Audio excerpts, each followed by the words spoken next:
Well, the FBI has announced that they are looking into the possibility that Tyler Robinson, that he may have had some help in the killing of Charlie Kirk. And more shocking, claims from Candace Owens and others online reporting more shocking news. Well, we're going to talk about this and a whole lot more on this episode of Charlie Crime Buster.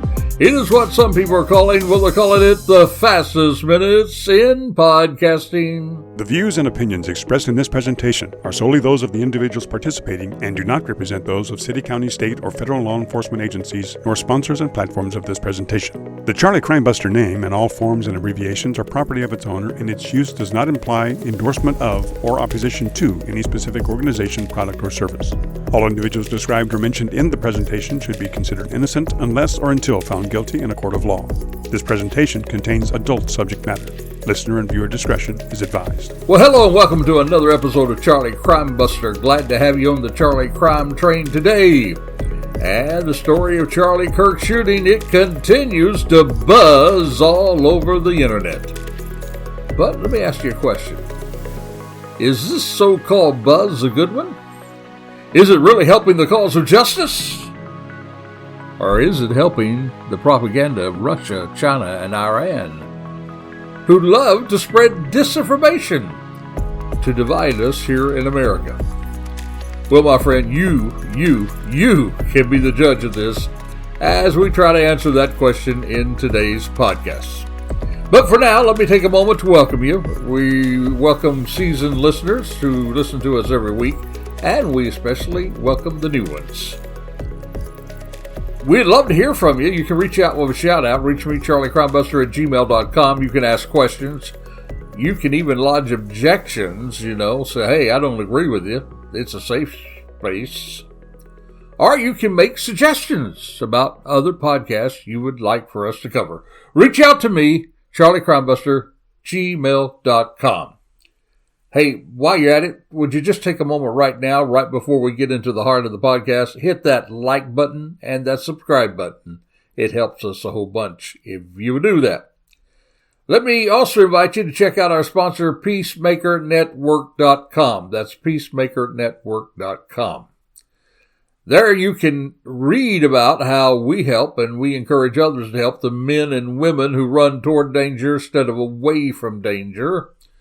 Yep, the military, law enforcement, and those wonderful first responders. Check it out, won't you? The following podcast is brought to you by peacemakernetwork.com. peacemakernetwork.com. Audio is provided by pixabay.com. That's pixabay.com. Well, last week, we debunked some of those downright false narratives regarding the shooting of Charlie Kirk. And I was amazed once again this week to find other stories that have gathered a large response, and yet entirely false stories with no element of truth in them. Let me get a few of those out of the way and we'll get right to our question. Well, the first one was that Tyler Robinson, this was actually recorded. It was a big old write-up, sounded like it was coming from a news article. It was that Tyler Robinson, the alleged shooter, that while he was in court in a tense, emotional time, that he actually got up from his seat and he shouted out, "I did not kill him." In other words, this was one of those stories that would give weight to a theory, not proven, a theory, that he was a patsy and not the real killer. But, my friend, this simply did not happen. He did not make any such statement in court. No really reputable news agency reported anything like that. It was simply false. Clickbait. Disinformation. Or in other words, fake news. Then there was another story, a story that a doctor had found a note in Charlie's pocket at the hospital. A doctor. And the note read something to the effect of, "Trust no one, trust no one." Ooh, that's mysterious. And that, of course, leads to the implicating that the shooting was an inside job from someone he trusted. Again, not true. More disinformation, more fake news. It did not happen. And then there was a third one. They, whoever they are, they really wanted to get things buzzing when they reported that Joe Rogan, with his millions of followers on this podcast, actually got into the Candace Owen, Eric Kirk drama by mentioning on his podcast that Erica Kirk was trying to keep Charlie Kirk away from Candace Owen. And of course, that was implication that was bringing Joe Rogan into the far-out ramblings of Candace Owen on the Charlie Kirk shooting. Again, a look at Rogan's podcasts, well, it tells us that that did not happen. It revealed no such thing, said no such thing. Now, while in the past he has praised Owen, sometimes for questioning authorities, he did not mention Candace Owen and Eric in a discussion together. Again, disinformation, fake news. So now, we just about have to ask ourselves the question, why so much fake news? And why so much disinformation about the shooting of Charlie Kirk? Why? Well, for one, we do know that Charlie Kirk, well, he was a highly profile and politically charged target. And there is automatically, in situations like that, there is intense interest. And you take that intense interest and you combine it with strong emotions, and you can see why it gathers so much attention. And something that gathers so much attention, it becomes an easy spot for speculation to attach itself. Now, we also got to realize that, wow, this is a fast-moving information age. It's like information today, from time back, today information is on steroids. Videos, images, they all move in, well, lightning speed across TikTok, X, Instagram. All of this is taking place in seconds before any such verification, let alone full verification, that it is true. Now think with me here. We know that some of this was manipulated. We know that it was miscaptioned, to grab those clickbait, we might say, becomes clickbait. And much of it is taken out of context. And you have to think, if all this is taking place, by its best is ignorance. In other words, you see something that looks like a news article. Oh, wow, that's interesting. So then you share it, and then somebody else shares it, somebody else shares it, somebody else shares it.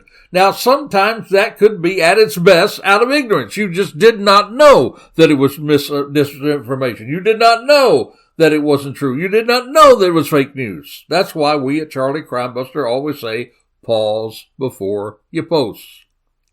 So at its best, it's ignorance. But at its worst, it is on purpose. That's right, on purpose. That there is some underlying motive for spreading this disinformation. Now add all to this that now we have AI tools and bots. And all of this that was already on steroids, this information being put out on steroids, now it accelerates even that. When you have AI tools and bots, now you not only have people that are turning around and sharing it with someone else and someone else and someone else. Now you got bots out there that takes the place of thousands of people that continue to accelerate and spread these fake stories. And hey, friend, don't forget now, mentioned this last week. I think it's very important. We still have Russia, China, and Iran. And they always want to amplify division about our politics. They use things like gun violence and extremism to so-called sweeten the pot and to make it even worse. Please don't tell me you don't think that these countries can't be behind some of this. We know they are. So now, while we're in it. Well, I mean, these false stories and reporting on the social media all over the place, then how can we know sometimes which story is true, which story is not? Well, one thing you can do is make sure it is a responsible media company that's actually sharing these things. There is one story, though, that came out recently that was not manipulated.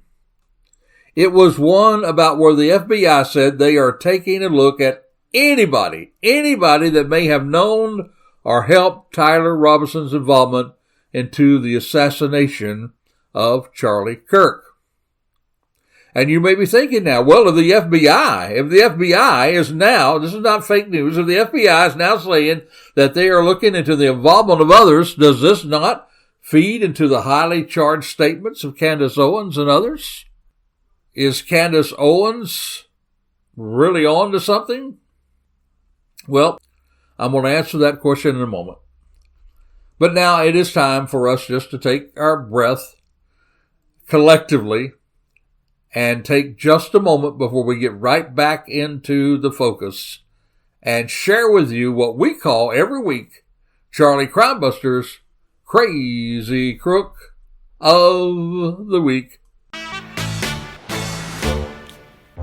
Now, here in the fine state of Florida, my friend, if you're going to break the speed limit, there are some very serious consequences. If you break it so much over the speed limit, it becomes a really, really difficult charge for you to get out of, and it's one that has serious consequences.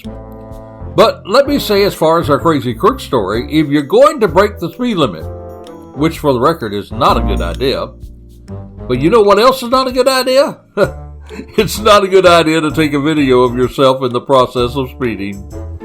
Yep, that's exactly what the driver of a C8 generation Chevy Corvette did in Tempe, Arizona. Yep, Tempe, Arizona. Recently recorded himself driving, and listen to this, at more than 140 miles per hour. This is according to the Tempe Police Department. Now, the next day, police said they encountered him, and he tried to make a run for it. But the cops this time were prepared. They captured his mid-engine sports car with a grappler. That's right, a grappler. And the driver was arrested, and that beautiful Corvette impounded. And according to police, well, the incident began when the suspect recorded himself exceeding 140 miles per hour while crossing the Mill Avenue Bridge in Tempe. Now, that same car had been reported to the police several times, surprise, surprise, surprise, for reckless driving, loud noises. That's according to the authorities there. Now, video posted by the police, and it appeared to come from the Corvette's own onboard performance data recorder. It showed what seemed to be a bike mounted, on a bicycle. He attempted to stop this speeding Corvette when it stopped at a light in town. However, the video shows it very plainly. The driver, this idiot, this crazy crook, took off, blowing through several red lights. And then the next day, that Corvette driver was spotted speeding again. But this time, they didn't try to stop him with a bicycle. No, they had a patrol car armed with a grappler device, and they were able to successfully deploy that car-catching device, and they brought that Corvette to a stop. But let me tell you how it even gets crazier. He was caught red-handed, but he wasn't ready to concede to police. After being placed in handcuffs, this comes from the police body cam footage, the officer asked him, why would you slow down and then rapidly accelerate from the police? And the suspect says, you can't make it up. He said, are you sure that was me? Oh, my friend. Fleeing from a police car in Arizona, it's a Class 5 felony. And if convicted, the driver faces a prison sentence up to, get this, 1.5 years and a fine up to $150,000. Very expensive, and I can bet you that grappler probably did some damage to that now impounded Corvette. I bet you this, I bet the police don't pay for that damage. It was a result of him breaking the law. Hey, an interesting thing I saw about this story, just like an hour down south from that Mill Avenue Bridge, well, the Podium Club is a racing facility. And he would have been much better off to just go to that facility, sign up for one of those high-performance driver education event at his local track. Doesn't that make a lot more sense than running from the popo? Well, this idiot who drove 140 miles per hour and recorded himself and posted it, he is indeed Charlie Crimebuster's Crazy Crook of the Week. Well, now back to our main focus. Investigators in the case, the FBI, are speaking out about the possibility that there could be others linked to Tyler Robinson's actions. By that I mean there could have been somebody else who knew that he was planning this. Somebody else who had knowledge that he was planning this. And somebody else could have been communicating about that. Now, while this has been treated by some right now as new information, it was actually posted a few weeks ago during Kirk's memorial service. The FBI said it's pursuing every lead. Now, for those who want this to be more than it is, we're going to find that it's not just something that proves what their theory is, that Charlie was not killed by a lone gunman. As of now, that investigation, checking everybody out, has not publicly concluded that others were definitively involved or that they are being charged. Now, that focus is on the digital footprint. Remember those chat discussion groups where he talked to those people? So they're going to be looking at those chat groups. They're looking at the transport path of the weapon. And they're looking, of course, at people that are very close to Robinson. Now, one of the things that Candace Owens says in her multiple implications, with no credible collaboration, is that the government is hiding something from us. She's implied that the government may have been involved in his death. Hey, friend, I know investigations. Investigations have to maintain integrity. That's why we in law enforcement often do not release information on investigations. How many times have you seen reporters talking to investigators and said, this is under investigation, we cannot comment on it? You see, there's a reason for that. Number one, that information has to be vetted. And they have to take the time to prepare to present this case, not to the press, not to the public, but investigators are working to present their case to the court, a court of law where evidence is then available to the public. This is why often you hear officials saying we cannot comment on an ongoing investigation. But Candace, no, she takes this to mean, the government's hiding something. The government is in on it. Investigations have been doing this forever. And there's a reason for it. Go all the way back to the Idaho college killings. There they kept a lot of things close to their vest. They did not want to spook their suspect. And the way they handled that was exactly the correct way. They only shared things with the public when it became necessary to help find their suspect. And that's the way investigations are run. But no, Owens, she comes back and says, well, this is what she tweeted. Discord has come out to tell us that the feds are lying about Charlie Kirk's death.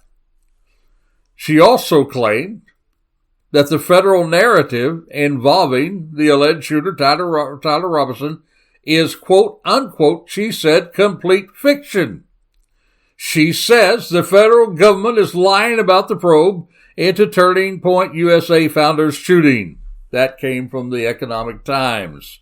She also alleged that the Federal Bureau of Investigation has a compromised relationship with the Anti-Defamation League and that parts of the investigation are being manipulated or misrepresented. I don't know why, but she appears to be obsessed with this Israel connection, trying to do anything she can to tie some strings about Israel and to Charlie Kirk's death. Then she said, and she actually posted this, quote, "I've just spent hours working through this timeline, and I am now fully of the belief that this is in fact a federal conspiracy. There's no other explanation. They are lying about Charlie Kirk's assassination."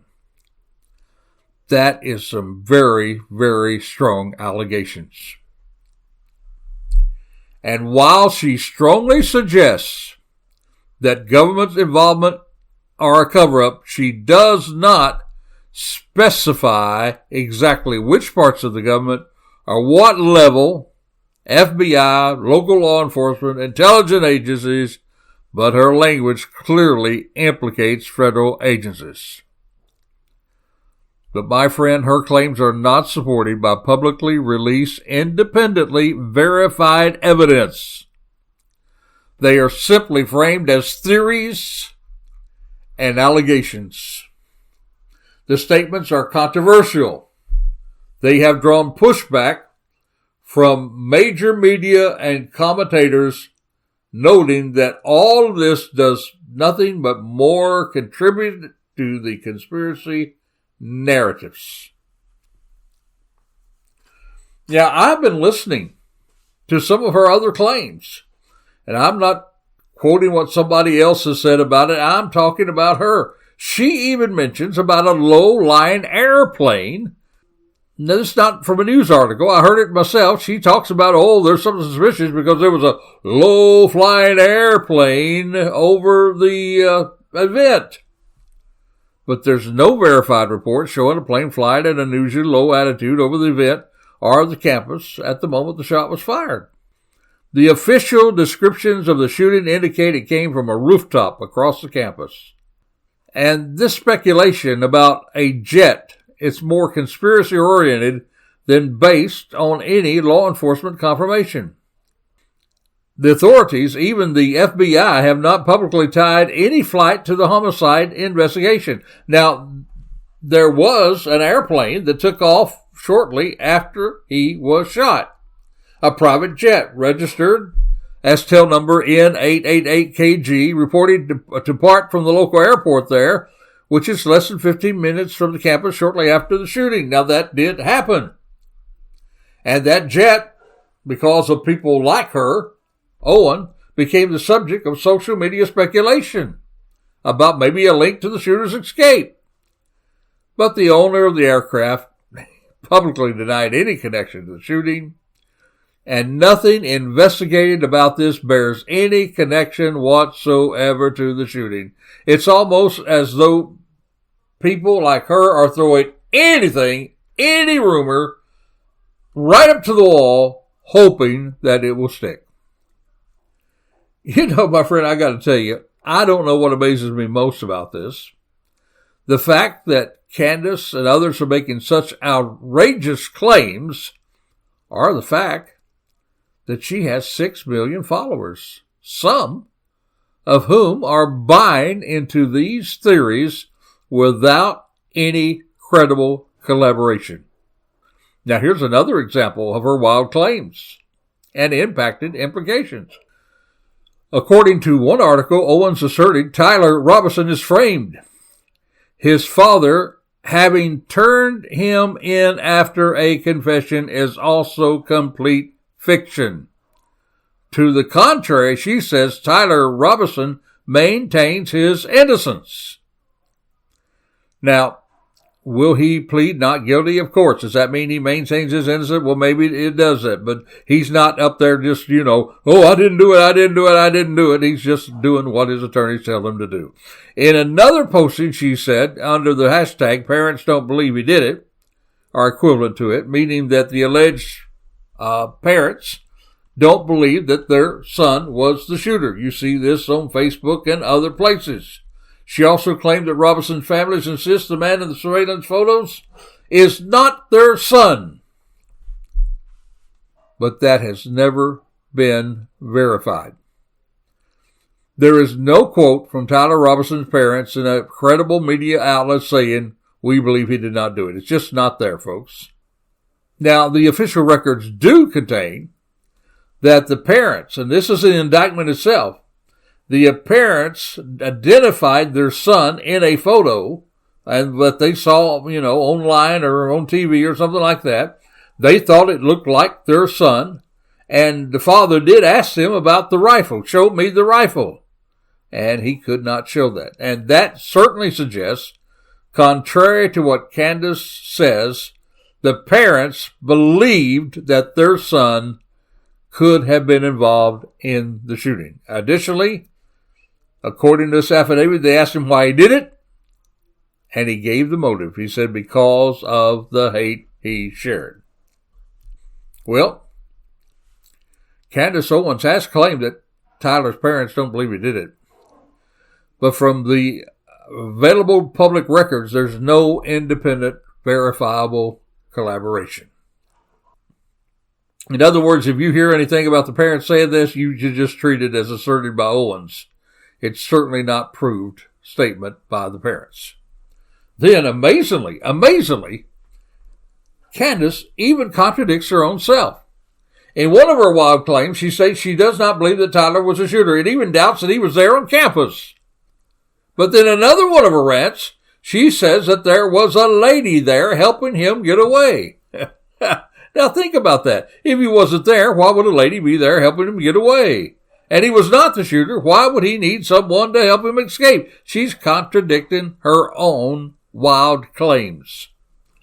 All of this, uninformed speculation. The bottom line, my friend, is yes, the FBI is investigating just like they do in all such shootings. They're investigating anybody that could possibly be involved, either in the planning of the crime, the procurement of the record, of the weapon rather, or the practice with the weapon. Remember, here's something else. He did practice with that weapon. They found recent targets that he had shot at. Oh, that's so much to her other comment that he was a fisherman, not a hunter. Well, I guess maybe he was taking that rifle out and targeting him so he could shoot fish. No, he wasn't doing that. He was preparing to allegedly shoot Charlie Kirk, not shoot fish in a barrel. Candace said, well, he's a fisherman, not a hunter. Yep, he practiced.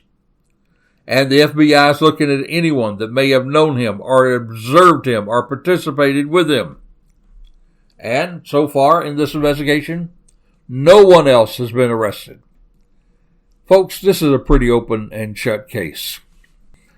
You should not get involved in going down these rabbit holes that people are trying to conjure up just to spread conspiracy theories, just to get more followers, just to get more clicks. And there's some other stuff here. There's some other stuff that we're going to get into next week.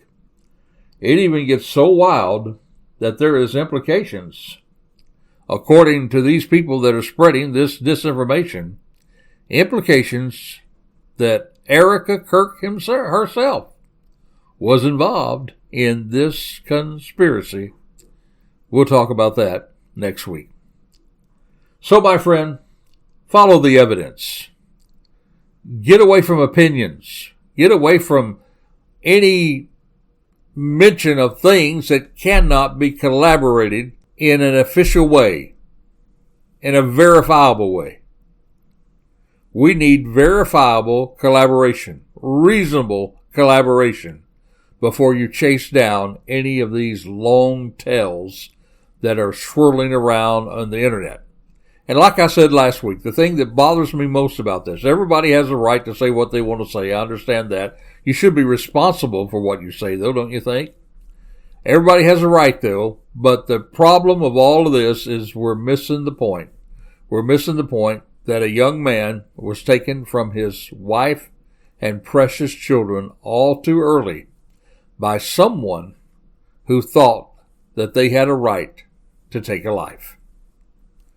So until this time next time, this is Charlie Crimebuster reminding you, be safe, be alert, for the life you save may be your very own. You have been listening to Charlie Crimebuster. We would like to thank our sponsor, the Peacemaker Network, and also encourage you to support the first responders, military, and law enforcement personnel by contributing to the Peacemaker Network.